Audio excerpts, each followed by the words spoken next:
오늘 우리 부활절로 하나님께 우리에게 절기로 지키는 그런 날이 됩니다. 그래서 오늘 제목은 십자가와 부활의 체험자라는 제목으로 잠깐 말씀을 나누도록 하겠습니다.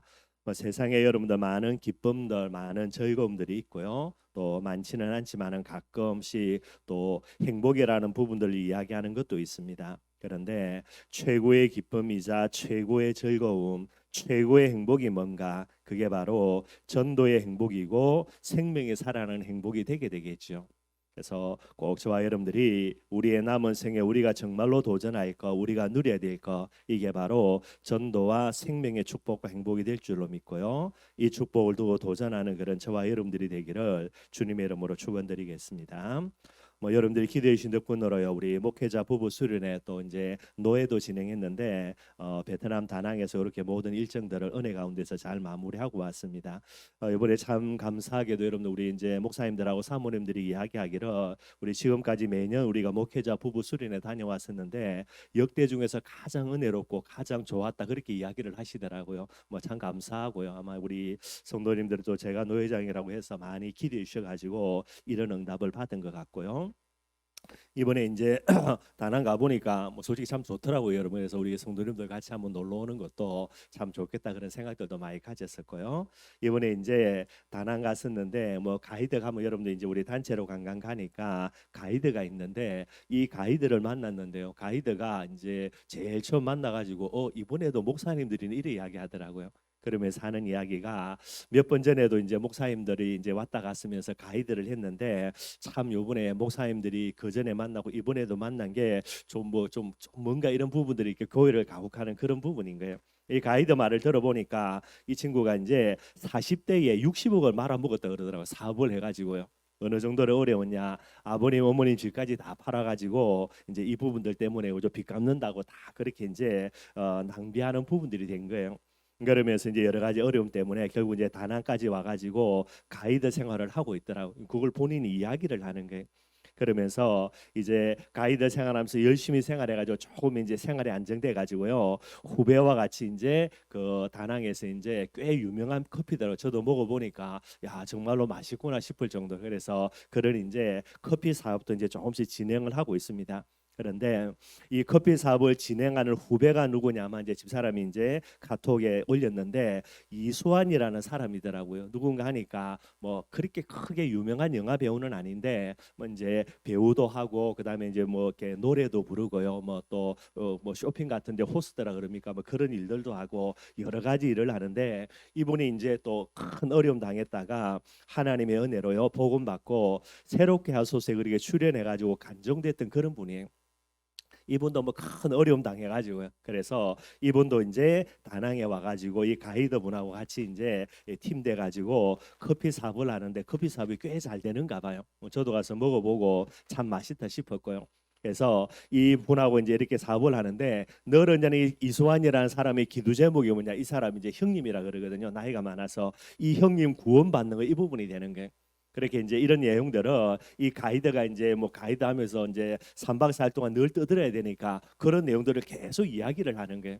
그래서 저희들도 저뿐만 아니가 이제 우리 목사님들이 갔으니까 그래서 우리가 계획을 세우기를 마지막 날 이제 커피도 이제 선물 겸 사로 해서 그 커피숍에 가가지고 또 이분이 이제 그 대표라는 사람이 이수환 씨니까 교회를 다니는 분이고요.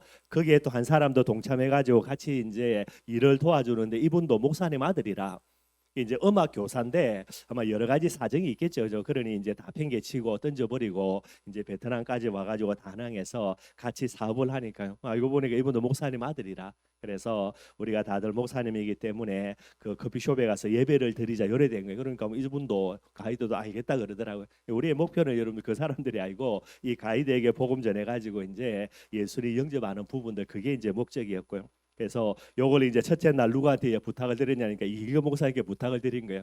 그러니까 이기열 목사님이 얼마나 이게 부담이 되든지 새벽 4시에 그죠, 며칠 한 이틀 동안 일어나 가지고 이제 우리 호텔 바로 앞에 이제 바닷가거든요.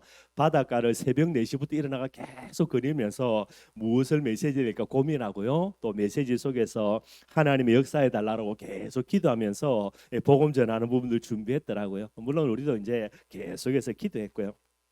그래서 마지막 날 이제 일정을 이제 시작하기 전에 그 커피숍에 가가지고 뭐 필요한 선물 사고요. 그 다음에 예배를 드리자 하면서 이제 가이드 보고 앉아라 그런 거예요. 이제 이게 뭐 도망도 못 받고 앉기는 앉더라고요. 거기에서 일거 목사님이 이제 복음을 전했는데 저도 뭐 구원의 길 저도 많이 했고 또 구원의 길 하는 걸 많이 들어봤는데 진짜 은혜가 되더라고요. 일거 목사님이 정말로 기도를 많이 한 것 같아요. 그렇게 해서 쭉 복음 전하고 저희들도 계속해서 이제 기도하면서 복음 전했는데 나중에 영접 초청하는데 뭐 예수님 믿겠냐 안 믿겠냐가 아닙니다. 그냥 일거 목사님이 바로 영접 초청하고 목사님들 다 나와가지고 머리에 손 얹으라 그래버리고요. 그래가지고 영접 초청 기도하면서 우리 다 따라하는데 이 분위기가 그랬는지 모르겠는데 이분이 진짜 따라하더라니까요. 따라하는데 그냥 따라하는 게 아니고요. 따라하면서 눈물 콧물 울고불고 난리 난 거예요. 그리고 이제 그 옆에서 조용하게 울면서 영접 기도하는데 그 옆에 있는 이수환 씨 이분도요. 뭐 그걸 들었는지 모르겠는데 이분도 영접하면서 울고불고 난리 났고요.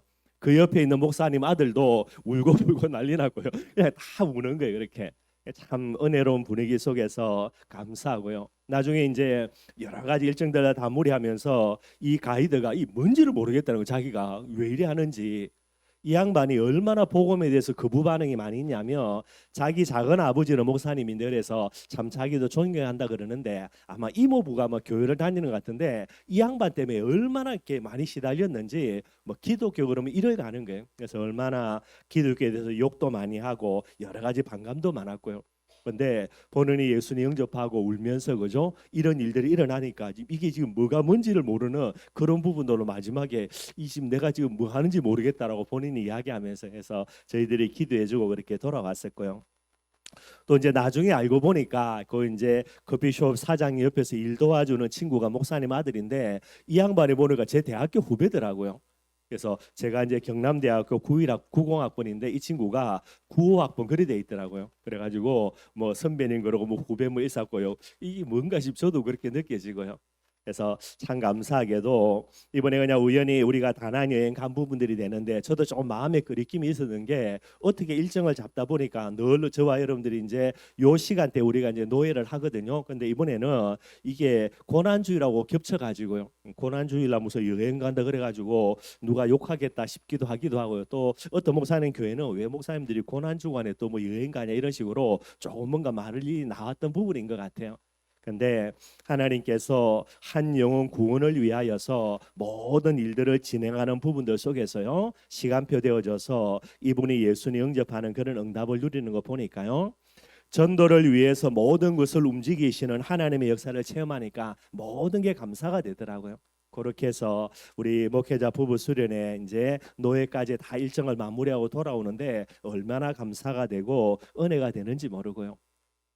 저와 여러분들이 늘 언제나 우리가 많은 응답 누려야 되겠지만은 반드시 누려야 되는 응답이 전도의 행복이고 생명이 살아나는 행복이 됩니다. 이거 놓고 늘 도전하는 우리 모든 성도들이 되기를 주님의 이름으로 축원드리겠습니다. 오늘 여러분들 부활주의를 통해서 여러분들 우리가 반드시 확인해 볼 게 있는데 올바른 신앙생활을 위해서 여러분들 가장 간단한 거지만은 두 가지 질문을 해봐야 되고요. 이 두 가지 질문의 답이 하나로 일치돼야 됩니다. 그래야 올바른 신앙생활이 되는 거예요.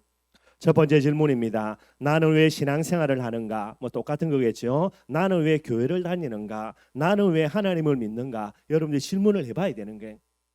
여기에 질문해 보는데 답이 없다. 그럼 여러분 그 사람은 말이 안 되는 거죠. 두 번째 질문입니다. 왜 하나님은 자기 아들을 세상에 보내셔야만 하는가? 왜 하나님이 사람 되어 이 세상에 오셔야만 하는가? 오셨으면 잘 먹고 잘 살아야 되는데 왜 십자가에 죽으셔야만 하는가? 요 질문을 해보고요. 여기에 대해서 뭐가 돼야 됩니까? 이 두 가지 질문에 답이 하나가 되어져야 됩니다. 그래야 올바른 믿음을 갖고 있는 거고요. 이때부터 올바른 응답과 하나님의 역사가 제대로 시작이 되게 되는 거예요. 여기에 대해서 여러분들 올바른 답이 나와지지 아니한다면 그 사람의 신앙생활은 절대로 올바르게 안 됩니다. 100% 종교 생활일 수밖에 없고요. 그 사람은 무리의 길을 걸어갈 수밖에 없게 되게 되는 거예요. 왜 우리가 신앙생활을 하며 하나님을 왜 이 세상에 오셔야만 되는가? 그 부분의 답이 뭡니까? 딱 하나입니다. 그게 그리스도라는 단어예요. 저와 여러분들이 왜 하나님 믿냐? 왜 교회 다니냐? 왜 신앙생활 하냐? 그리스도 때문입니다. 하나님이 왜 이 세상에 오며 오셔가지고 왜 죽어야 되는가? 그게 그리스도라는 단어가 되게 되는 거예요. 그래서 정말로 저와 여러분들의 마음속에는 부활절을 이제 우리가 예배드리면서요, 그리스도라는 단어를 다시 한번 마음속 중심에 담는 그런 시간 되기를 바랍니다. 왜 그리스도인가? 인간의 참된 문제가 뭡니까? 영적인 문제예요. 근본 문제입니다, 여러분들. 이번에 이글거 목사님이 쭉 말씀 증가하면서 뭐를 이야기했냐? 결국은 하나님 떠나가지고 인간이 죽도록 노력하고 애쓰는데 그게 뭐지요? 그냥 목사님 비유가 그래요. 황소처럼. 이 대표도 마찬가지고요, 가이드도 마찬가지고요, 아마 또 이제 그 목사님 아들도 마찬가지겠죠. 정확한 복음 속에 있지 아니하니까 일평생을 여러분 황소처럼요 죽도록요, 아침에 일어나서부터 해가지고 주인이 시키는 대로 죽도록 일합니다, 여러분들. 그리고 일평생을 죽도록 일하다가 나중에 여러분들 힘 떨어지면 어떻게 되죠? 도살장에 끌려가가지고 뭐가 됩니까? 그냥 고기로요. 그렇게 사라지는 인생이에요. 그걸 목사님이 이야기하더라고요. 저도 들어보고 야 정말로 맞구나 싶고요. 아마 그 말이 이 가이드뿐만 아니라 그 세 분에게 정말로 마음에 와닿은 것 같아요. 가이드가 여러 가지 이야기를 하면서 본인 감정 이야기를 쭉 했는데 진짜 여러분도 다른 거 없어. 무조건 여러분도 일하는 것밖에 없다 그러더라고요. 얼마나 일을 했든지 나이 40대 여러분들 그죠? 뭐 어마어마하게 재산 물려받은 것도 아닌데 본인이 그렇게 악착같이 노력해가지고 60억 넘게 여러분도 그렇게 재산을 불렸으니까요. 어느 날 한 방에 깨끗하게 다 잃어버려서 문제지만은요. 그 정도로 본인이 열심히 살아간 거예요. 여러분들 황소처럼요 죽도록 애쓰는 부분들, 그렇게 인생을 살 수밖에 없는 부분들, 그게 무엇 때문입니까? 영적인 문제 때문이 되게 되는 거죠. 죄로 말미암아 하나님을 떠나서 사단에게 사로잡혀 있는 겁니다. 누가 뭐라 그래도 이게 인간의 근본 문제요, 영적 문제가 되게 되는 거예요. 이걸 해결하지 못하기 때문에 인생의 모든 문제 결국은 여기서 다 파생돼 가지고 여기서 자라나서요, 잎이 나서 그것에 꽃이 피고 결국은 열매가 맺혀지는 부분들이 되게 되는 거예요. 이 문제는 누구만이 해결할 수 있냐? 하나님만이 해결할 수 있습니다. 사람의 힘으로는 절대로 해결할 수 없어요. 엄마 뱃속에 있을 때부터 죄인이고요, 태어날 때부터 하나님을 떠나고요, 태어날 때부터 사단에게 사로잡혀 태어나기 때문에 어찌할 수가 없는 거죠. 이 문제를 해결하시기 위해서 하나님이 우리에게 주신 해결책이 뭡니까? 그게 그리스도가 됩니다. 기름 부음 받은 자란 뜻이지요. 죄 문제를 해결하기 위한 제사장, 하나님을 만나는 길인 선지자, 사단 문제를 해결하는 만왕의 왕, 이 세 가지 직분에 기름을 부은 부분들이 되게 되는 거예요. 그래서 하나님이 성경을 통해서 우리에게 뭐라고 언약하셨습니까? 메시아 보내주겠다, 그리스도 보내주겠다, 그 부분이 되는 거예요. 창세기 3장 15절입니다. 범죄한 아담과 인간 하와에게 여자의 후손으로 메시아를 보내주겠다. 이사야 7장 14절에요. 처녀가 애를 낳아서 우리에게 모든 문제를 해결하는 그리스도의 응답을 주겠다. 하나님이 약속하신 부분들이 되게 되는 거예요. 그래서 이 하나님의 언약입니다. 그리스도라는 이 복음을 위해서 5가지 중요한 사건이 일어나는 거예요.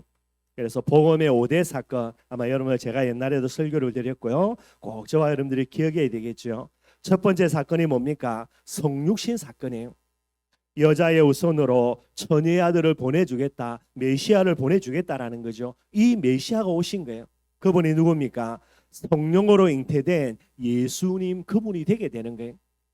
성령으로 잉태되지 아니하고는 여자의 후손 될 수 없고 처녀의 아들로 태어날 수가 없게 됩니다. 그래서 처녀인 마리아에게 성령 하나님의 영이 들어가서 사람의 몸을 입고 이 세상에 오신 거죠. 그 이름을 천사가 지어줍니다. 모든 인간의 죄에서 구원할 구원자 예수라는 이름을 지어주게 되는 거예요.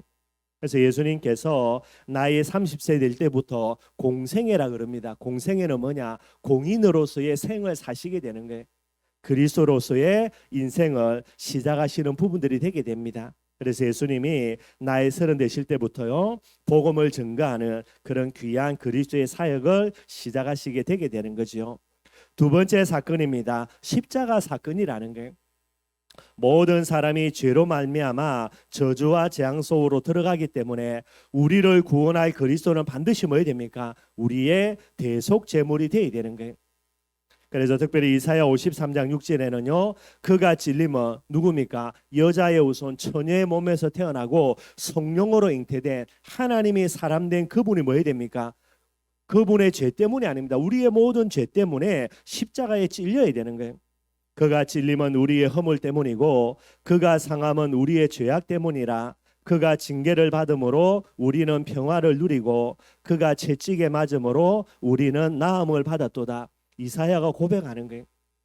저와 여러분들의 모든 허물, 우리의 모든 죄, 우리의 모든 질병들, 우리의 모든 마음속에 있는 두려움과 불안과 염려와 걱정들, 이 모든 부분들을 예수님이 십자가에서 대속 제물이 되심으로써요 모든 문제를 해결하실 수밖에 없게 되게 되는 거예요. 그래서 십자가에서 예수님이 마지막 남기신 말씀입니다. 요한복음 19장 30절에요. 내가 다 이루었다라는 게 그리스도의 사역을 다 완성했다라는 겁니다. 그 정도가 아니죠. 세 번째 사건이 뭡니까? 부활이 되게 되는 거예요. 그래서 금요일 날 예수님이 십자가에 돌아가시고요. 오늘 주일날입니다.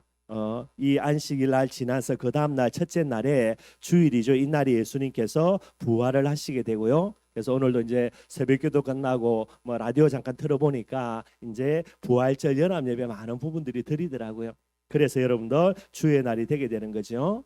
고린도서 15장 20절입니다. 잠자는 자들의 첫 열매가 되었다라는 게 예수님의 부활은 뭡니까? 예수님이 하나님이자 그리스도가라는 부분에 대해서 증거가 되게 되는 거예요. 그래서 사도 바울이 이야기합니다. 고린도서 15장 17절에요. 그리스도께서 다시 살아나신 일이 없으며 예수님이 부활하지 않았다면 그 말이죠. 너희의 믿음도 헛되고 너희가 여전히 죄 가운데 있을 것이요. 예수님이 부활하지 않았다며 예수님이 그리스도라는 말은 지구 역사상 최고의 거짓말이고요. 예수님은 지구 역사상 최대의 사기꾼이 되게 되는 거예요. 그래서 예수님의 부활이 없다면 우리의 믿음도 쓸모없는 거고 우리는 여전히 죄 가운데 저주와 재앙 속에 지옥 백성으로 살아갈 수밖에 없게 되게 되는 거예요. 그래서 예수님이 이 모든 문제를 해결하셨다라는 증거로 뭐 하신 겁니까? 부활하시게 되게 되는 거죠.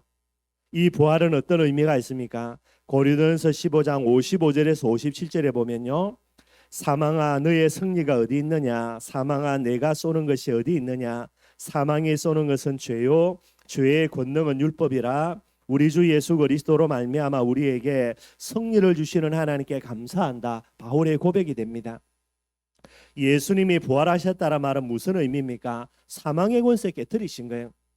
죽음의 권세 깨뜨릴 뿐만 아니라 죽음과 사망 이후에 지옥 가게 되죠. 지옥의 권세를 깨뜨리신 거고요. 이 지옥의 권세는 사단의 가장 중요한 권세가 됩니다.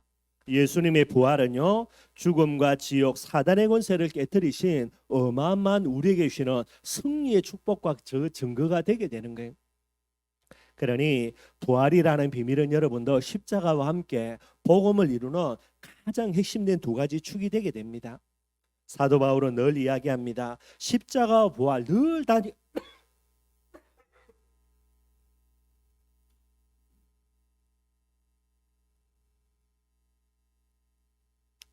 다니는 곳마다 십자가와 부활이라는 이 복음의 비밀을요 끊임없이 증거하게 되게 되는 거죠. 네 번째 여러분도 중요한 사건입니다. 그게 성천이라는 게 왜 예수님께서 성천하셨습니까? 요한복음 14장 2절에서 3절에요. 내 아버지 집에 거할 곳이 많도다. 그렇지 않으면 너희에게 일렀으리라. 내가 너희를 위하여 거처를 예비하러 가노니 가서 너희를 위하여 거처를 예비하면 내가 다시 와서 너희를 내게로 영접하여 나 있는 곳에 너희도 있게 하리라. 예수님이 성천하시기 직전에 제자들에게 주신 거예요. 왜 예수님이 성천하셨냐? 저와 여러분들이 천국에 머물 곳을 예비하기 위해서 예수님이 성천하신 부분 되는 거예요. 지금은 말세지 말입니다. 제가 볼 때는 이미 저와 여러분들의 모든 것을 예비 다 해놓고요. 뭐만 기다리냐? 복음이 증거되는 그날 땅끝까지 이것만 예수님이 기다리시는 것 같아요. 그래서 지금도 예수님은 하늘에 우리의 모든 것을 다 준비해놓고 기다리신다라는 거 꼭 기억해야 되겠고요. 뿐만 아닙니다. 예수님의 성천의 더 큰 이유 요한복음 16장 7절이에요. 그러나 내가 너희에게 실상을 말하노니 내가 떠나가는 것이 너희에게 유익이라. 내가 떠나가지 아니하면 보혜사가 너희에게로 오시지 아니할 것이요 가면은 내가 그를 너희에게로 보내리니. 성천의 가장 중요한 목적은 보혜사를 보내주는 거예요. 보혜사는 뭡니까? 지금 오늘 이 시간에 내 마음속에서 2000년 전에 예수님이 완성하신 십자가의 축복과 응답을요 지금 나에게 적용하는 비밀이 되게 되는 거예요. 너무나 놀라운 축복이 됩니다. 이 비밀이 회복되지 않았다면 여러분들 그죠? 구원이라는 비밀들은 너무나 어려운 부분들, 복잡한 부분들이 많게 되는 거예요. 예수님이 성천하셔서 성령을 보내주심으로 인하여서 이 구원의 축복 응답들이 저와 여러분들에게 적용이 되게 되는 거죠. 마지막 다섯 번째로 여러분들 중요한 사건이 바로 성령이 되게 됩니다. 요한복음 14장 16절요. 내가 아버지께 구하겠으니 그가 또 다른 보혜사를 너에게 주사 영원토록 너희와 함께 있게 하시리니. 보혜사라 그랬습니다. 우리를 보호해주고, 그죠? 우리를 가르쳐주고, 우리에게 은혜를 주시는 분이 되는 거예요. 어디에서? 우리 안에서. 보혜사는 여러분들 이제 두 분입니다. 하나님 보좌 앞에서 우리의 보혜사 역할을 감당하는 예수 그리스도, 하나님 보좌 앞에서 우리를 위해서 중보기도 하시면서 그죠? 우리에게 위해서 간구하고 계시는 분이고요. 보혜사라 그럴 수 있습니다. 또 다른 보혜사입니다. 우리 안에서 우리와 함께 하시면서 보혜사 역할을 감당하는 분, 성령 하나님이 되게 되는 거죠. 그러니 얼마나 전도 제자들이 받은 축복 강답이 큰지 잘 알아야 되겠고요.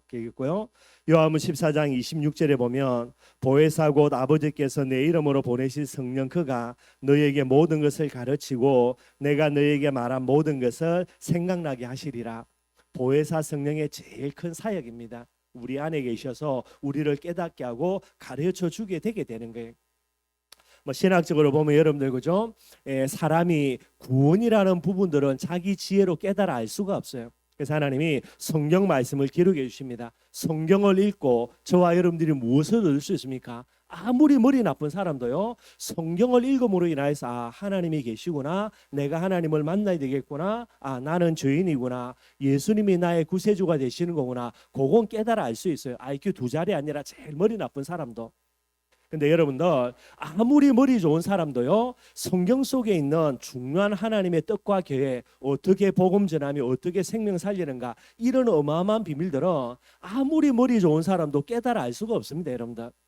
그래서 구원은 아무리 머리 나쁜 사람도 성경을 통해서요 다 깨달아 알 수 있는 거고요. 그 다음에 어떤 겁니까? 성령의 역사라, 성령의 조명이라 그러거든요. 성령 하나님이 내 안에 계셔서 깨달음을 주셔야만 성경을 통해서 구원 외에 그 다음에 많은 응답과 축복의 비밀들을 깨달아 알 수 있게 되어지는 거예요.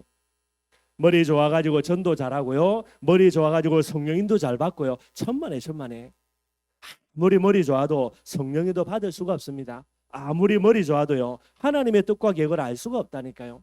무엇을 통해서만? 여러분들 성령 하나님의 도우심과 조명을 통해서만 되게 되는 거예요. 그러니 예수를 그리스도로 영접한 자들에게 하나님의 성령을 함께 계시지 아니하며 세계복음화 됩니까 안 됩니까? 절대로 안 되는 거예요.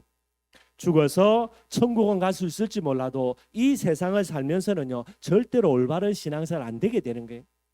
그러니 여러분들 내 머리 믿어가지고는 절대로 안 되고요, 철저하게 성령의 충만함 받아서 성령의 조명이라 그럽니다. 하나님의 은혜를 깨달아 알 수 있는 이 성령의 역사 가지고요 한 걸음씩 한 걸음씩 하나님의 인도를 저와 여러분들이 받아 누려야 되겠죠.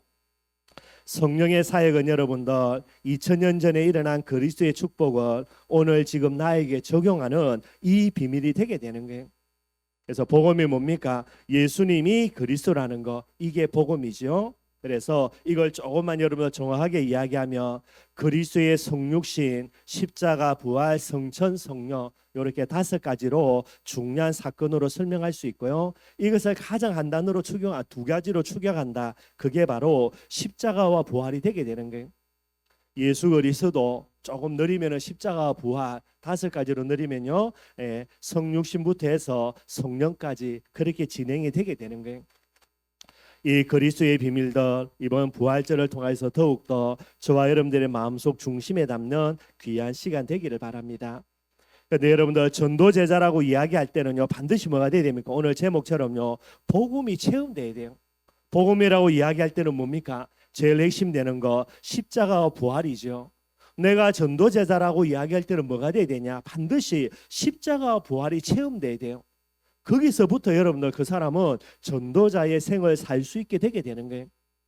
그래서 여러분 우리의 자녀들 절대로 걱정할 거 없습니다. 우리의 자녀들에게 네 문제가 무슨 문제? 창세기 3장 문제. 이 문제를 해결하는 하나님의 해답이 뭐냐? 그리스도다. 이 그리스도를 위하여서 하나님 이미 행하신 일들이 이런 일들이다. 설명만 정확히 해주면 돼요. 그럼 여러분들 어느 날 반드시 시간표 옵니다. 진짜 옵니다, 여러분들. 그건 제 인생을 걸고 여러분들 장담할 수 있고요. 언젠가는 우리의 아이들에게 창세기 3장 문제 반드시 들이닥쳐집니다. 안 닥쳐지면 좋겠는데 그거는 우리의 욕심이고요. 그럼 우리 아이들은 인간이 아니고 사람이 아니란 말인데 말이 안 되는 거고요. 몰라서 그렇지 여러분들. 몰라가지고요. 창세기 3장 문제 올 때에 결국은 자포자기하거나 아니면 우상을 찾아가거나 아니면 잘못된 길을 걸어가거나. 그런데 알고만 있으면 어떻게 됩니까? 반드시 여러분들 그리스도 붙들고요. 은혜 받고 복음 반드시 체험하게 되게 되는 거예요. 우리가 알 건 뭐냐? 그 하나님의 시간표까지 계속해서 기도해주고 허감 꺾여주면 됩니다. 여러분들 착각하지 말고요. 우리의 자녀들이 지금 신앙생활 잘하는 것처럼 보인다. 그래 본들 이론이에요.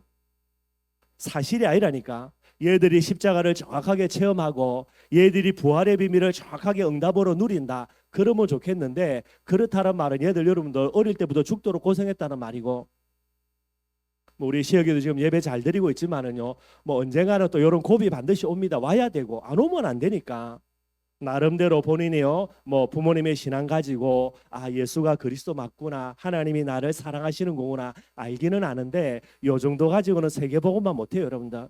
어느 날 반드시 자기 가슴 깊은 곳에 진짜 정확하게 체험이 돼야 됩니다.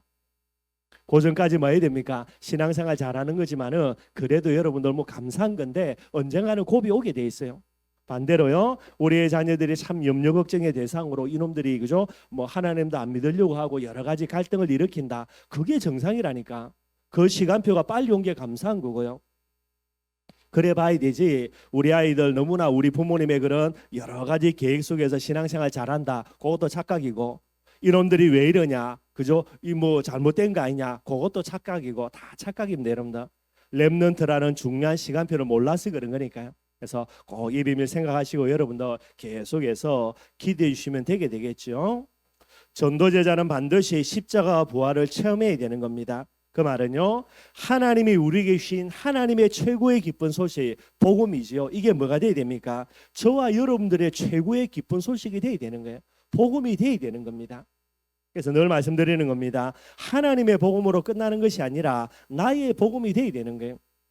2000년 전에 예수님이 왜 여자의 후손으로 동정녀의 몸에서 태어나야 되냐? 누구 때문에? 내 때문에. 2000년이 지난 지금 내 때문에. 왜 예수님이 2000년 전에 그것도 제일 큰 저주와 재앙의 상징이 십자가에 죽어야 되냐? 누구 때문에? 오늘 나 때문에. 그 예수님 왜 부활하셨습니까? 여러분들 지금 이 시간 2000년 지나 대한민국 춘천 현장에 있는 나 때문이 돼야 되는 거예요. 나의 부활이 돼야 되고요. 왜 예수님이 성천하고 왜 예수님이 성령을 보내주겠냐 그랬냐? 나 때문에. 나를 위한 성천이요 나의 성령으로요 반드시 복음이 내 거 돼야 되는 거예요. 거기서부터 여러분들 신앙생활이 시작되게 됩니다. 이거 신앙생활 안 되면 여러분들 성경을 1000번 만번 읽어도 교회를 여러분들 그죠? 한 번도 빠지지 않고 아무리 열심히 다녀도 여러분들 11조 빠지지 않고 꼬박꼬박 아무리 해도 그래도 안 돼요 여러분들. 최고의 하나님의 은혜, 최고의 하나님의 축복, 최고의 하나님의 응답이 뭡니까? 그게 예수 그리스도 십자가와 부활이 되게 되는 거예요. 이게 체험이 안 되면 아무 소용이 없습니다 여러분들. 그래서 나의 복음이 되어야 뭐 할 수 있습니까? 너의 복음으로 이 복음을 줄 수 있게 되는 거예요. 베드로 마찬가지 아닙니까? 내게 있는 것으로 네게 준다라고 이야기했죠. 그럴 때에 안전뱅이가 일어나서 걷게 되는 중요한 응답을 누리게 되는 거예요. 나의 복음이 되어진다라고 이야기할 때 여기 핵심이 뭡니까? 십자가와 부활이 내게 체험이 되어야 되는 거예요. 오늘 이 자리에 앉아있는 저와 여러분들은 누굽니까? 십자가와 부활을 뭐한 사람이죠? 체험한 사람이 되게 되는 거예요.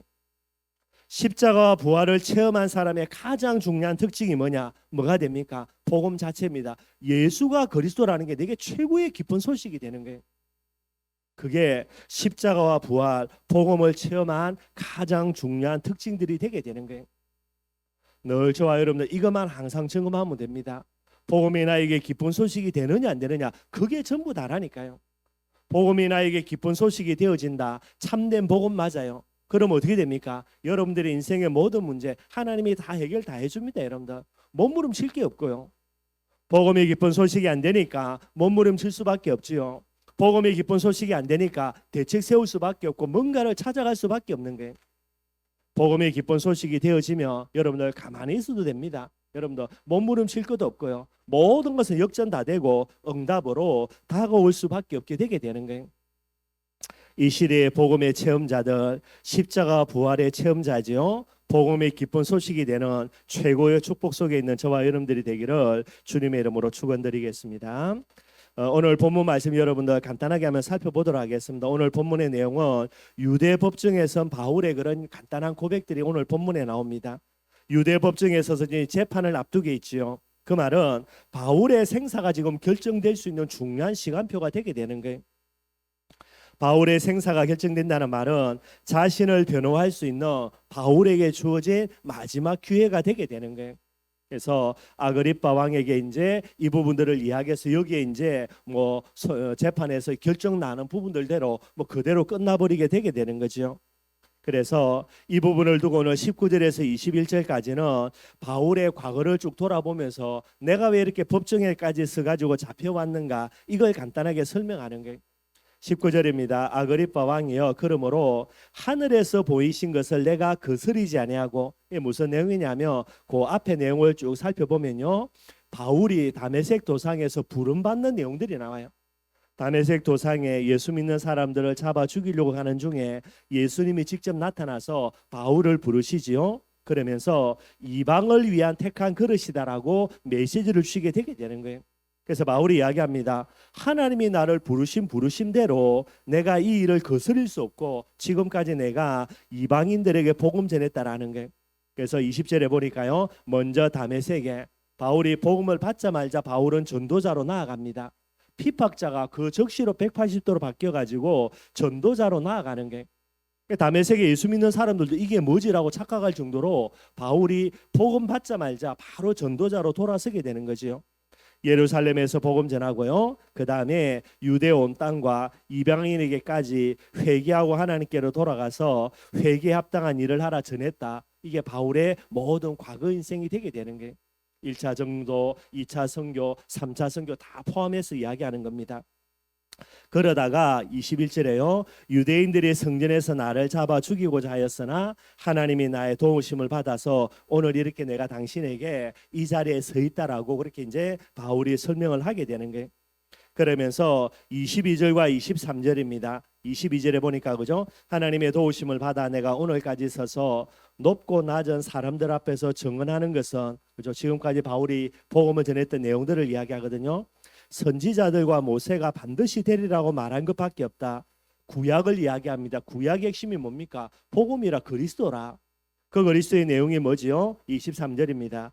곧 그리스도가 고난을 받으실 것과 죽은 자 가운데서 먼저 다시 살아나사. 그리스도의 복음을 이야기하는데 뭐를 이야기합니까? 십자가와 부활의 비밀을 이야기하게 되는 거예요. 바울은 여러분들 십자가와 부활을 체험한 사람입니다. 십자가의 비밀은 여러분들 그죠? 바울이 아마 본 부분 같아요. 서려반을 순교하는 일에 앞장섰단 말은 예수님이 십자가에 죽으실 그때도 바울이 여러분들 예루살렘에 있었다는 말이 될 거고요. 그러면은 이 예수님이 십자가에 죽으시는 부분을 직접 보지는 않았더라도 그 내용들을 다 알고 있겠지요.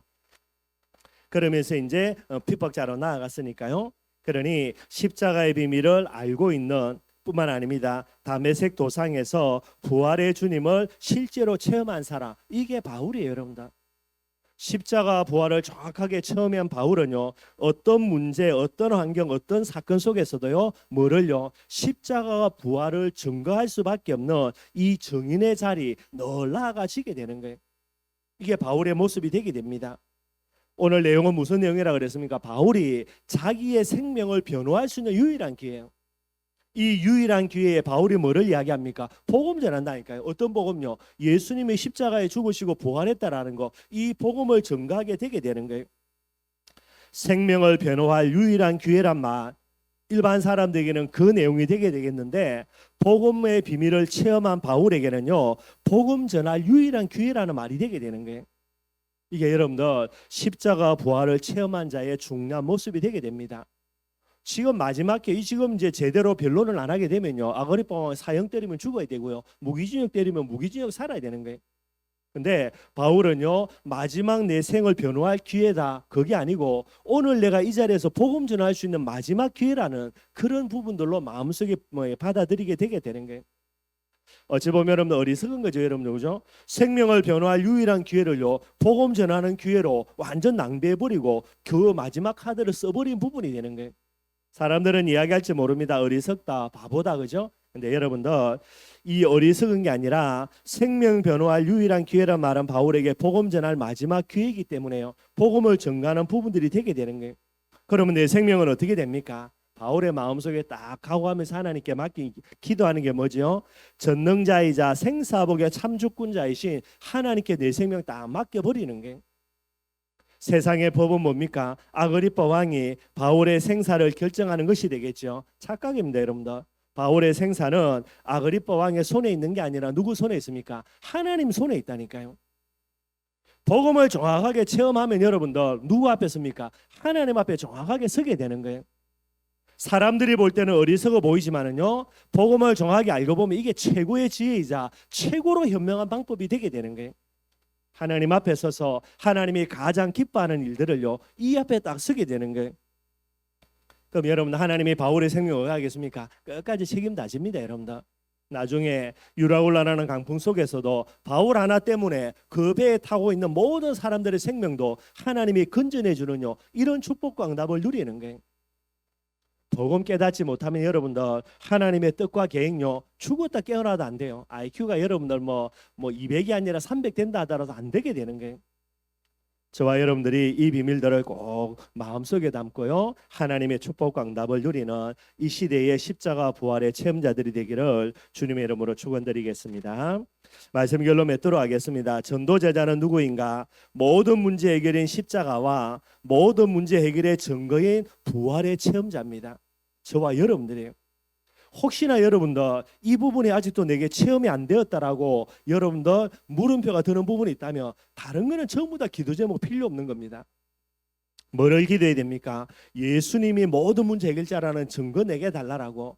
진짜 예수님이 모든 문제 해결의 증거인 부활의 주님 만나게 해달라고. 그게 전부 다예요. 다른 것은 여러분들은 쓸모없는 기도 제목이고요, 이거부터 딱 체험돼야 그 다음에 올바른 기도 제목이 나오게 되게 되는 거예요. 십자가 부활의 체험자인 저와 여러분들 어떻게 해야 됩니까? 어떤 문제, 어떤 사건, 어떤 환경 앞에서도요, 모든 문제 해결이라는 십자가의 언약 잡고 부활의 증거 가지고 어디 속으로 들어가야 됩니까? 기도 속으로 들어가야 돼요. 기도 속으로 들어가서 이 부분들을 가지고요, 또 다른 그리스도의 증거로 만드는 사람, 그게 저와 여러분들이 되게 됩니다. 이게 여러분들 너무나 놀라운 비밀이에요. 문제 만났다고 염려 걱정 낙심하고 포기하고, 이게 여러분들 복음을 머리로만 알고 있고 복음이 체험 안 된 사람들요, 저와 여러분들은 복음이 체험되어 있기 때문에 내게 문제가 온다, 또 다른 예수가 그리스도라는 증거를 만들 수 있는 중요한 기회이자 제목이 되게 되는 거예요. 그게 다릅니다, 여러분들. 그러니 문제조차도 무엇으로요? 축복과 응답으로 역전시켜 버리는 사람들이 되게 되는 거죠.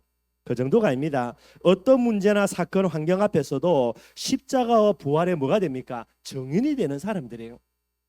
바울이 이야기합니다. 마지막 기회 아닙니다, 여러분들. 오히려 복음을 증거할 수 있는 마지막 기회로 삼아버리는 거예요.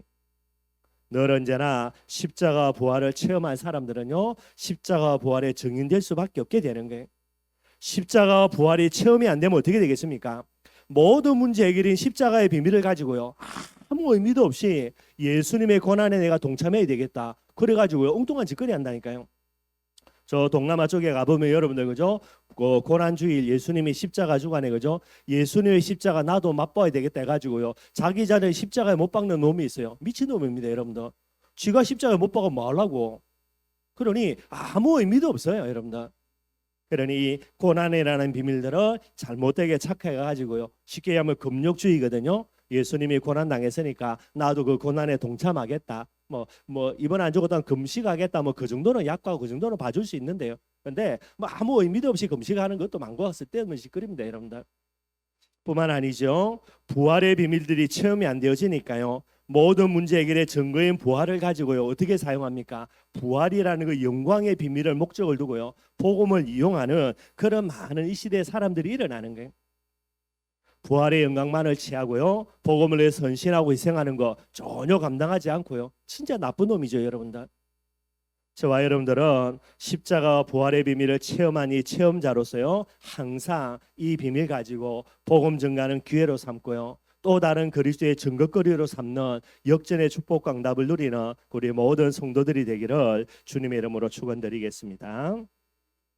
우리 이 시간 우리 성찬 예시